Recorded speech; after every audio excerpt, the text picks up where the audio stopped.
All right, we'll go straight into the second presentation. Nigeria in the center page, progress so far. Dr. Fumi Olaoloru, Senior Lecturer, Community Medicine, University of Ibadan. Please a round of applause for Dr. Fumi as she comes. We can do better, let's celebrate her. Good morning, distinguished ladies and gentlemen. It's a pleasure to be here. My name is Fumilola Olaoloru from the College of Medicine, University of Ibadan, and I'll be talking about the family planning progress so far. We know that since the 2012 London Summit, Nigeria has made commitments to family planning. And even though family planning use is increasing, it still remains very low. And the chairman already mentioned this during his opening. For both the Nigeria Family Planning Blueprint 2020 to 2024, as well as the FP 2030 commitments, Nigeria's family planning goal is 27%, whether you look at the blueprint, which says by 2024, or you look at the FP 2030 commitments as well. So our goal right now is a contraceptive prevalence rate of 27%. And the strategic objectives that have been laid out include raising demand and reducing unmet need, expanding access to family planning methods, strengthening commodity security and reducing the high rates of stockouts, improving the national and subnational policy environments, improving domestic funding, and increasing the use of evidence to manage and coordinate national family planning programs. What's our vision as a country? Nigeria's family planning vision for 2030 is to have a country where everyone, including adolescents, young people, populations affected by crisis, and other vulnerable populations are able to make informed choices, have equitable and affordable access to quality family planning, and participate as equals in society's development. So as a country, we've defined a vision for 2030, but where are we and where would we like to be? In preparation for this presentation, this slide shows the methods I went through. So first of all, I reviewed some documents, the Nigerian Family Planning Blueprint 2020 to 2024, Nigeria's Family Planning Vision for 2030, as well as the 2018 Nigeria Demographic and Health Survey. I also did some projections using FamPlan, which is a module within the Spectrum web modeling platform. It's maintained by Avenir Health. I also looked at Track 20 charts and looked at data from the Performance Monitoring for Action program, as well as specifically data for Kaduna and Lagos. So what's the goal of the projections that I did? To increase MCPR by about 1.5% per annum. We haven't done this well in the past, and so even this is very aspirational, and you'll see from the graphs that we're very far from where we want to be. So these are the assumptions. For any projection, you have to have assumptions, and these are the assumptions that I made. An MCPR of 10.5% using my base year as 2018, maintaining the same method mix that we had in 2018. A met need of 18.8%, and these figures are from the Nigeria Demographic and Health Survey. A total fertility rate of 5.3 children per woman, and an annual change, like I mentioned, of MCPR of 1.5%. I did not take the source of the method into account, whether women or their partners were receiving the method from the public, private, or another sector. So for those of you who are familiar with FamPlan, this just shows the assumptions I made, and this is what the platform looks like. So for the total fertility rate, assuming 5.3, which the NDHS provides for 2018, based on the assumptions I made, we would have a total fertility rate of 3.6 children per woman in 2030. Looking at unmet need for family planning, this is both unmet need for spacing as well as unmet need for limiting. Starting with 18.8% in 2018, based on the assumptions I made, we would have an unmet need of 19% in 2030. Looking at contraceptive prevalence rate, starting with 14.4% in 2018, we would have 39.2% CPR in 2030. And specifically looking at modern contraceptive prevalence rate, starting with a base of 9.5%, because this is what was programmed in the software, we would end up with a modern contraceptive prevalence rate of 25.8% by 2030, which gives us roughly 17.6% in 2024. Looking at the percent of demand satisfied with a modern method, the base year 2018, the percent of demand satisfied with a modern method was 29.5%. And so based on the assumptions I made, we should have demand satisfied of 46.5%. That's by a modern method. Now, if all these assumptions hold true, and if modern method use is as assumed, then the number of unintended pregnancies averted would be 4.4 million in 2030. This is all based on assumptions. This is a projection. Again, based on these same assumptions, if they all hold true, then the number of maternal deaths averted due to modern method use will be 35,879 by 2030. So that's as far as the projection that I said I made is. Now I'd like to share this slide from Track 20, showing some of the charts that they have provided. And the data is provided based on a rolling baseline. So while my projection used a single baseline of 2018, these projections use a rolling baseline so that 1 year's estimate serves as the baseline for the next year. And if you look here, you see that for modern contraceptive prevalence rate, that's the blue line. If you focus on the blue line, the modern contraceptive prevalence rate among all women in 2022 is 12.9% based on their projections. And then for married women, modern contraceptive prevalence rate, that's the green line, is 14.8% in 2022. Again, these are projections by pulling data from multiple sources.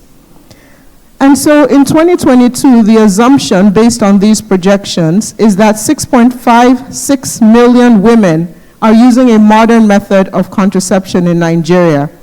And as a result of this modern contraceptive use, we expect that 2.3 million unintended pregnancies will be prevented, 822,000 unsafe abortions will be averted, and 15,000 maternal deaths will be averted. The next segment of my presentation presents actual data. These are not projections, they're actual data from PMA, Performance Monitoring for Action. And PMA was formerly known as PMA 2020, and so we have data that dates back to 2014 based on an annual survey.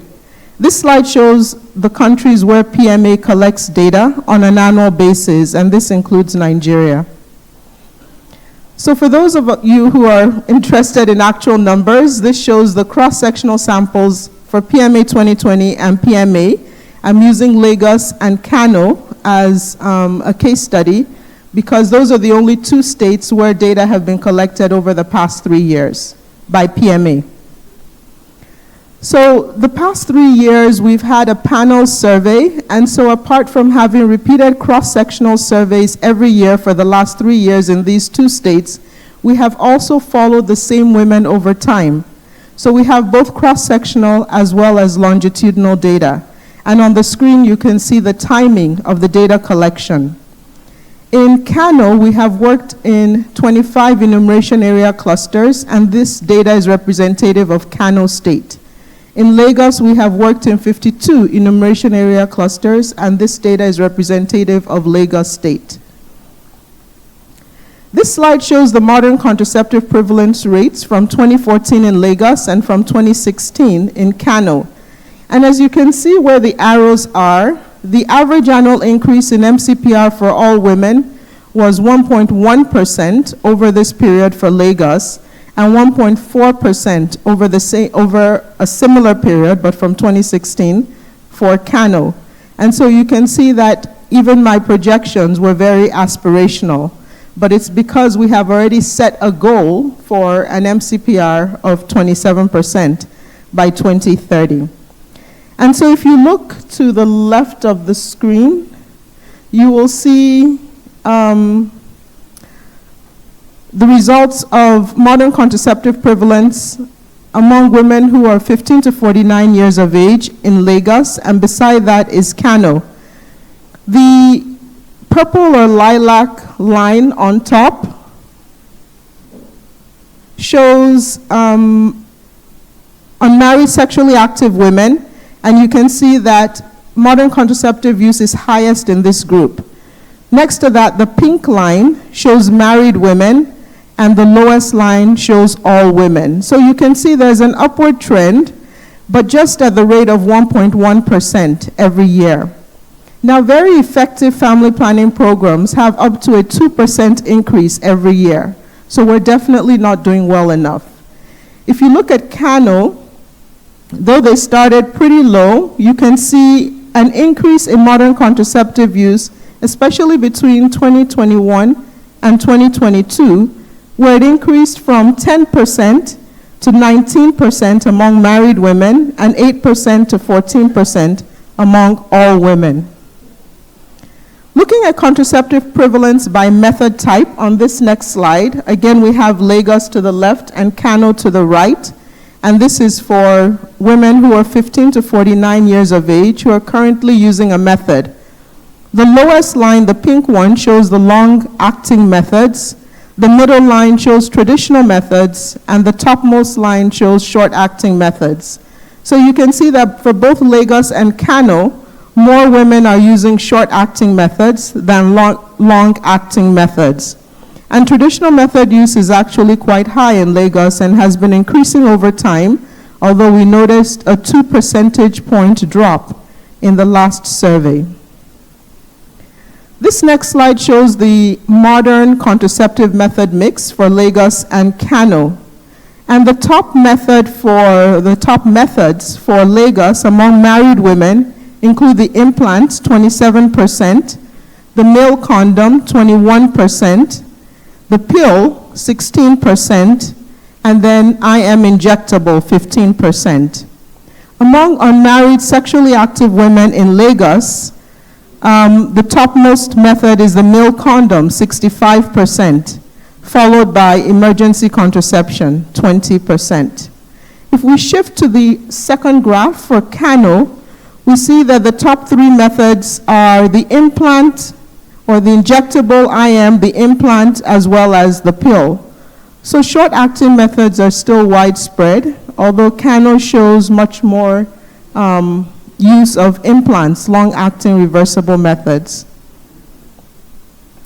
This slide has many indicators all put together, so I'll take a moment to orient you. It has method use, that's including both modern method use, which is the lowest segment of the bars, followed by traditional method use, which is the purple, and then we have unmet need for spacing, which is the light gray, and then unmet need for limiting, which is the dark gray. And on top, the pink line shows the demand satisfied by a modern method. And you can see how these have changed over time from 2014 in Lagos State, with demand satisfied by a modern method increasing from 45% in 2014 to 54% in 2022. So there's progress, but it's not as fast as we'd like to see it. This shows a similar graph for Kano. Again, the lowest segment of each bar, the teal, shows the modern method use. The next segment, which is purple, shows traditional method, which is very small in Kano. After that, we have unmet need for spacing, and then unmet need for limiting. And the pink line shows the demand satisfied by a modern method.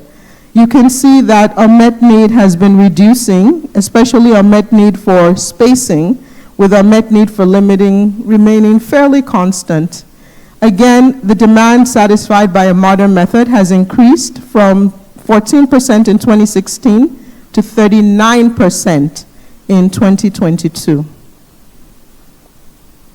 So now that we have a better idea of where we are and where we would like to be based on the projections, how do we get to where we want to be? We already know. We have excellent guidelines to follow. All we have to do is to implement the blueprint. There's so many interventions that are listed there that have been carefully thought out. We already have the answers. We just need the resources. We need the willingness. We need the coordination. We need to embrace partnerships. We need to embrace collaborations. We need to make sure that we're not trying to rush near the end. It has to be a slow, steady progress. There are interventions for demand generation in the blueprint. There are interventions for service delivery, interventions for last mile distribution. There are interventions for policy, interventions for engaging youth and adolescents, interventions for advocacy. They're all there in the blueprint. All we have to do is to implement it. Thank you very much.